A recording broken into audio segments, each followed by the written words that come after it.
If this anime hasn't taught me anything, it's that be careful how you treat children, because later on, things can go boom. Let's start the show.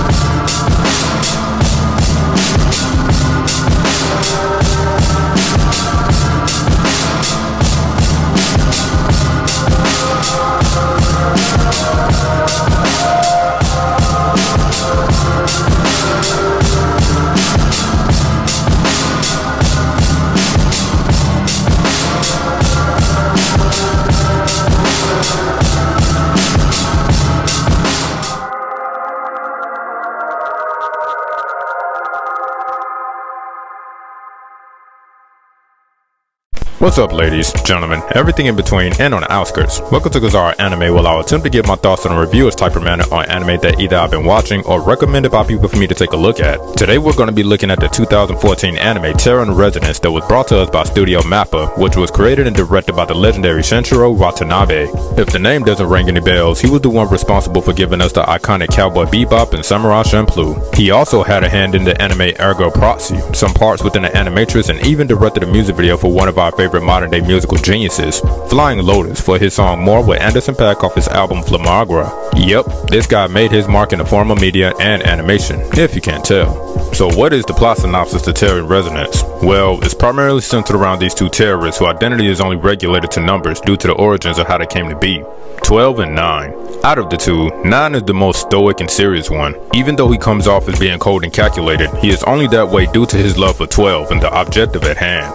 12, on the other hand, is the more social, easygoing, and lighthearted one, although he does say some things to make him sinister because he smiles while saying them. When it comes to showing emotions, he is the more down-to-earth one. These two childhood friends possess this intellect and skills that can make them the most dangerous individuals. They create bombs and devise schemes that will indeed come off as being horrific to the public. One may assume that because they have the title terrorists that they wouldn't possess any moral code or have any importance on human lives. But in all actuality, that logical thought may not necessarily be true about these two.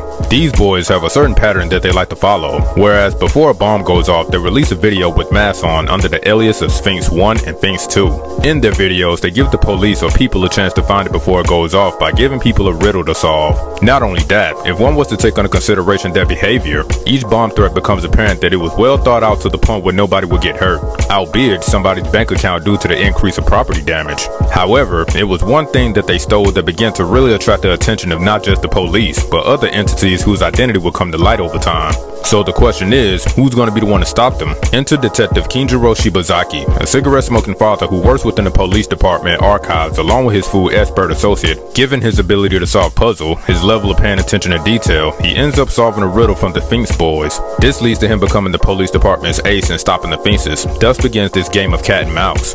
Or at least that's how this would have been simply, but unfortunately, not everything goes according to plan. For instance, the Sphinxes run in with this character Lisa Mishima, who will end up becoming entangled within their, well, circumstances. Lisa is kind of like this annoying damsel in distress whose usefulness is extremely limited in trying to survive the dangerous world the other characters find themselves involved in. But one may discover that she also brings a more sincere and decent human element to the people who are, for lack of a better term, monsters. As one watches the events play out, the viewer will come to know little by little the past events and reasoning behind the motivations of each character, which in my honest opinion is tragic. When I viewed terrorinresonance, I looked at the dub, and the voice acting along with the writing was on point. You have Christopher Bevins, who voices the code in Discipline 9. He has also voiced Joe from Prison School and Dawson from the Street Fighter games, just to name a few. Aaron Dismuke voices the energetic and lovable 12. He also has played Moriarty in the anime Moriarty the Patriot, Senku from Dr. Stone, and of course the kind-hearted Alphonse Eric from Full Metal Alchemist. Next up you have Jazz Saxton, who voices Misa and delivers this soft, timid, and innocent element to the character. If you don't know, she also voices one of the best anime girls ever, Tamaki from Fire Force. Lastly is Robert McCullen, who voices Kenjiro. He also voiced Reiner from Attack on Titan, the god himself Don Flamingo from One Piece, the Wizard King Julius from Black Clover, Stein from My Hero Academia, Jalal from Fairy Tail, Sensui from Yu Yu Hakusho, and I could just go on forever and ever. But we don't have that much time here. The voice actors played their characters quite well and was memorable due to the personalities realized.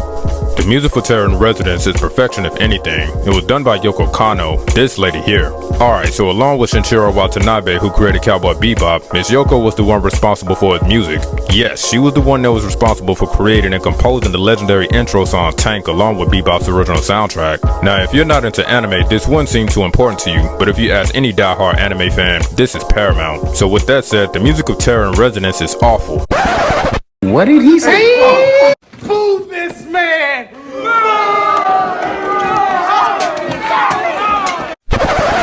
Nah, I'm just playing. It's hella awesome. You have contributions coming from Arno Dan, Hannah Berglund, Pop etc. and Ryo Nagano dropping in to provide vocals on a few of these tracks. My favorite songs are 22, which has this awesome positive lullaby feel to it, with the dreary and dreamy singing coming from Mr. Nagano. My next favorite track is Vaughn, where the vocals from Arno Dan sounds more like a sound effect in the background. Lava is just pure bliss, which reminds me of a tad bit of the old Coldplay. And lastly, LOL with the simple, quick and repetitive guitar riff that would definitely stay in my head for days to come.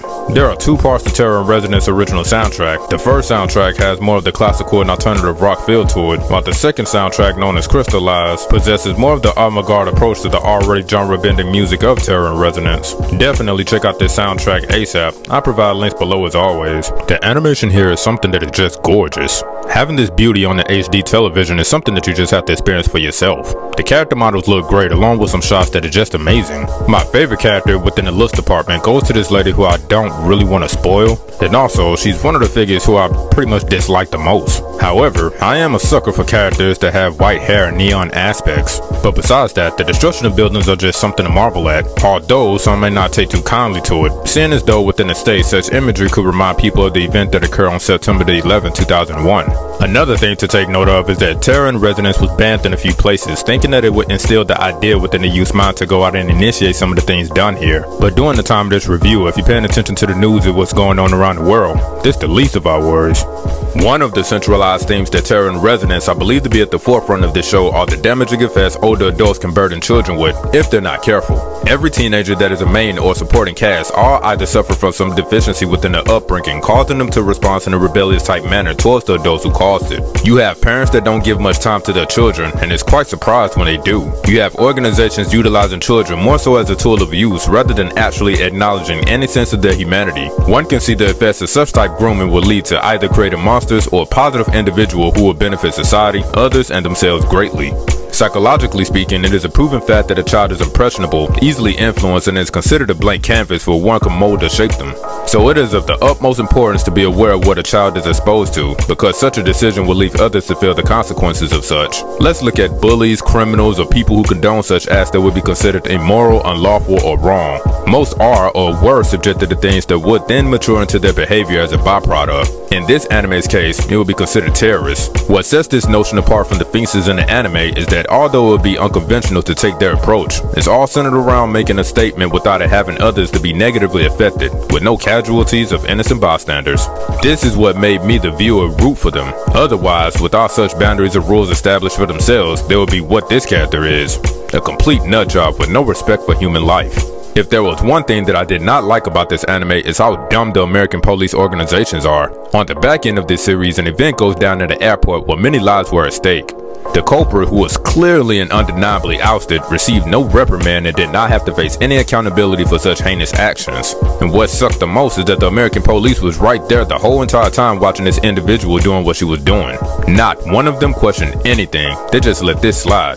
Then at the end of the show, they showed up again and did something that was unforgivable. These guys are assholes if you can't tell. Other than that, this anime overall was enjoyable. The production was of quality, the characters were memorable, and the ending left me feeling a tad bit of sadness. Terror in Residence is now available for streaming on Crunchyroll and a couple of other places as well. I'll have the links for you in the description below.